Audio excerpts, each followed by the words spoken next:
Halo teman-teman, selamat datang di channel Scalping Trader. Kembali saya akan sharing ya saham watchlist saya untuk trading tanggal 3 September 2025. Jadi ini adalah saham yang berdasarkan hasil analisa saya menarik. Jadi memang ini saya jadikan sebagai watchlist saya gitu ya. Jadi penting untuk teman-teman melakukan analisa ulang karena kalau teman-teman beli yang pencet buy itu teman-teman, kalau teman-teman jual yang pencet jual itu, yang pencet sell itu teman-teman. Jadi saya sama sekali tidak mempengaruhi teman-teman atau mengajak atau menghimbau teman-teman untuk ikut beli atau ikut jual gitu ya. Jadi makanya penting untuk bisa melakukan analisa pribadi dan keputusan buy and sell tetap ada di tangan masing-masing ya. Dan itu kenapa? Karena secara ini disclaimer, saya tidak ada kepastian saham yang saya informasikan di sini akan naik gitu ya. Tapi kalau yang ARA ada hari ini. Ada dan ya gitu ya. Jadi teman-teman harus bertanggung jawab karena ya memang tidak selalu saham yang saya informasikan sebagai watchlist saya itu ya bisa kasih cuan gitu ya. Karena sahamnya biasanya saham volatilitas tinggi, high risk, high gain gitu ya teman-teman. Langsung aja tanpa berlama-lama 3 September saya masih ini dua nih BRMS sudah mulai kelihatan foreignnya berani dan dikasih lewat ya. Kemarin saya sampaikan BRMS bahwa resist 500 ya sekarang udah di break, keren, mantap. Yang pertama Antam masih, saya bilang ini Antam masih udah tinggi tapi secara data transaksi masih oke gitu ya. Dan dua saham partai keras ada GZCO sama CBRE. Oke, sebelum masuk ke sahamnya saya mungkin mau sedikit review ya WL saya yang kemarin. Jadi WL saya yang kemarin tanggal 2 itu saya mention ada Antam, Buka, Sliss dan juga Nice ya. Untuk Buka ini naik 4,7%, masih cenderung oke, cuman ya gitu geraknya agak slow. Antam naik 8%, ya hari ini saya mention lagi saham Antam. Sliss dia naik 22% gitu ya. Dan yang ketiga ini Nice ya, Nice ini ya akselerasi ya 9,5%. Jadi ya memang dari keempat saham empat-empatnya naik. Dan tadi pagi saya mention di grup ini saya ya, grup Valburi saya.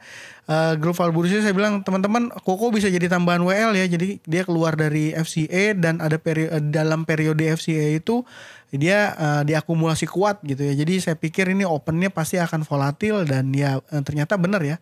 Saham Koko ini sendiri akhirnya close-nya 24%. Dan ya kalau misalnya untuk besok gimana, saya sih sudah tidak menyarankan karena data transaksinya sudah kurang begitu menarik. Jadi kalau mau teman-teman join di grup saya, nanti teman-teman bisa cek aja link yang ada di description ya. Jadi di video saya teman-teman tinggal klik yang ada di description. Di sini tuh ada open account KB Valburi Sekuritas. Nanti teman-teman tinggal isi Google Form yang nanti bisa saya follow up, atau teman-teman bisa isi pribadi gitu ya, isi pribadi.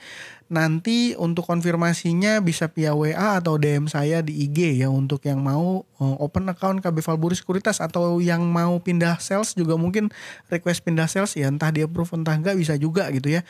Dan buat teman-teman yang merasa dapat cuan dari konten saya gitu ya dan mau traktir saya kopi, boleh ya.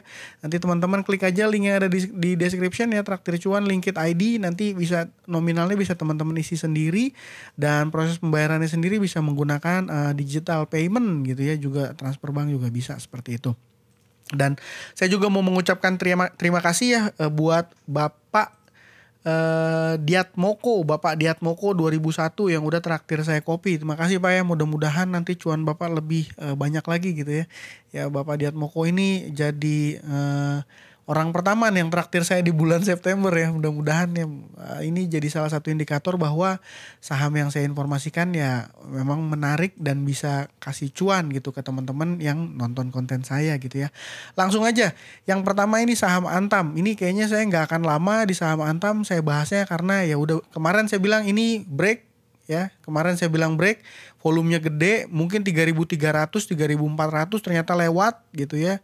Ya posisinya besok akan break resist lagi mungkin ke 3.600 in case kalau seandainya masih kuat. Tapi kalau ngelihat volume yang terjadi hari ini dan diikuti dengan buyernya, foreignnya belinya serius ya dalam jumlah yang benar-benar besar gitu ya. Retailnya juga ada di sisi kanan gitu ya. Saya selalu suka sama saham yang polanya seperti ini. Jadi ya Antam ini pasti saya pantau ketat lah. Jadi seperti itu Antam ya. Yang kedua ini BRMS. Kemarin saya bilang BRMS kurang begitu oke. Kenapa? Karena selalu kena guyur ya sama YU sama LG kalau saya nggak salah. ya. Jadi untuk hari ini udah mulai ada pengecualian, tanda-tanda pengecualian. Kenapa? Karena volumenya udah mulai naik, dia breakout ya, breakout ada foreign yang melakukan pembelian dan dikasih lewat. Trade plan saya gimana di saham BRMS? Ini coba dirubah aja.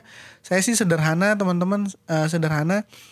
Karena dia udah break, dia punya resist 500. Jadi kalau closing hari ini 525, in case teman-teman beli atau punya barang di 525, ini stop lossnya di area lebih kecil dari 500 ya. Mungkin sekitar 4,8% ya risknya ya. Jangan ya, kalau ngelihat trennya sih ini harusnya sih besok dia akan lanjut ya. Kenapa? Karena baru break, volumenya juga oke, foreign mencatatkan beli bersih dengan jumlah yang jelas ya, besar ya, AK sama KZ. Jadi ya memang ini oke banget gitu ya. Menurut saya saham BRMS ini oke banget. Dan kalau nggak salah kan gold juga masih terus naik ya, beberapa saham gold. Tapi dua pilihan saya yang paling oke itu Antam sama BRMS. Kalau PSAB kayaknya foreignnya udah mulai ada tanda-tanda nyerah ya.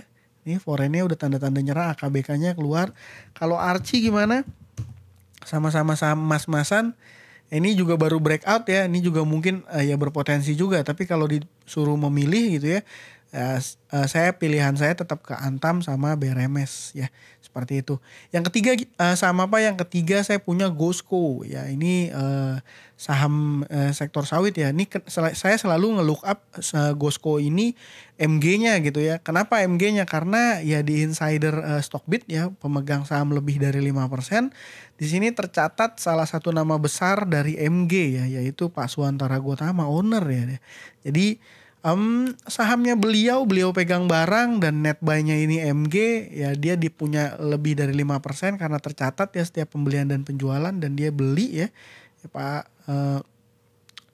Suantara ini. Dan kalau ngelihat secara teknikalnya ini satu minggu terakhir bursa ini volume yang terjadi luar biasa besar, dan bahkan kemarin ketika koreksi juga langsung rebound ya. Hari Jumat juga sempat naik tapi diguyur ya karena IHSG-nya merah, mungkin kena sentimen itu. Tapi ini hari ini data transaksinya menurut saya oke banget ya. Ini partai keras ya teman-teman. Partai keras maksudnya gimana Pak? Partai keras tuh maksudnya ya di sini saya yakin besok scalper besar akan ngelirik ya saham GOSCO dan dijadikan saham yang ya di scalpingin. Pasti volatilitasnya sangat-sangat tinggi. Jadi khusus untuk teman-teman yang suka sama punya risk tipe resikonya berani untuk ambil resiko di saham-saham volatile ini, saya rasa ya GOSCO ini jadi salah satu pilihan yang menurut saya menarik gitu ya. Sahamnya juga super liquid ya, value transaksi hari ini aja 23 miliar.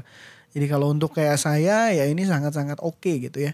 Hari ini dia naik 16%. Kalau seandainya kita pantau dan kita standby gitu ya pas dia proses ditarik gini, saya yakin kalau seandainya cuma ngambil 5-6% ini mudah banget ya ketika ada tarikan gitu ya. Makanya saya watchlist ketat nih guys GOSCO besok gitu ya. Dan yang keempat adalah CBRE. Kenapa CBRE menarik? Karena CBRE sudah keluar pengumuman dari bursa ya di keterbukaan bahwa dia keluar ya dari papan pemantauan khusus, keluar dari FCA. Dan dia kena FCA itu karena kena itu kriteria 10 ya. Jadi ya aktivitas perdagangan ada volatilitas. Sebenarnya CBRE ini sempat kena tato juga, tato yang ke berapa ya? Yang harga rata-rata poin 1 ya pernah, tapi dia udah keluar karena ya ini sempat ke 26 malah ya. Dan ini juga sama partai keras. Jadi buat teman-teman yang nggak begitu suka sama saham yang volatilitas tinggi boleh skip ya. Saya sih nggak masalah karena mungkin tiap-tiap orang beda style tradingnya gitu ya. Kalau saya pribadi lebih suka di saham-saham kayak gini karena upside-nya itu bisa ada di atas 5% dengan cepat gitu ya. Ya mungkin tinggal risk-nya aja. Jumlah yang saya resikokan pun nggak, ya tentu aja nggak all in gitu ya. Saya atur risk-nya karena ini ya memang risk reward-nya tinggi gitu ya. Maksudnya sahamnya resikonya tinggi berbanding lurus juga dengan potensi cuannya gitu ya. Dan kalau ditarik data transaksinya ya semenjak mulai dari let's say Mei lah ya. Nah saham ini diakumulasi ya dari mulai dia masuk FCA gitu ya. Jadi saya berasumsi ya, balik lagi saya bisa salah, saya berasumsi besok ya ketika dia udah keluar tanggal 3 September dari FCA dia akan lanjut naik kenceng gitu ya. Naik lanjut naik kencang, mirip-mirip sama Koko gitu ya. Koko juga sama kan ya, setelah dia keluar dari FCA ini ya. Nah ini kan masih FCA, langsung bom. Jadi terakhir di FCA dia naik 10% dibatasi gitu ya. Nah keesokan harinya atau hari ini boom 24%. Nah saham yang kayak gini kan kalau kita lihat nih opennya gimana. Nih masih dikasih peluang masuk gitu ya kalau kita pantau tuh ya. Jadi balik lagi, ini risknya tentu saja tinggi. Jadi teman-teman sesuaikan aja buat yang nggak suka.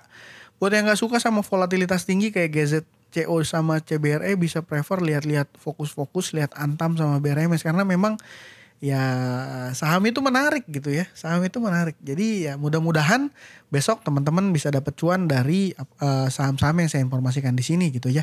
Mungkin itu aja dari saya kali ini. Semoga apa yang saya sampaikan bermanfaat. Terima kasih buat teman-teman sudah menonton ya. Jangan lupa subscribe, support saya. Dan ya seperti itu dari saya kali ini. Terima kasih. Salam cuan.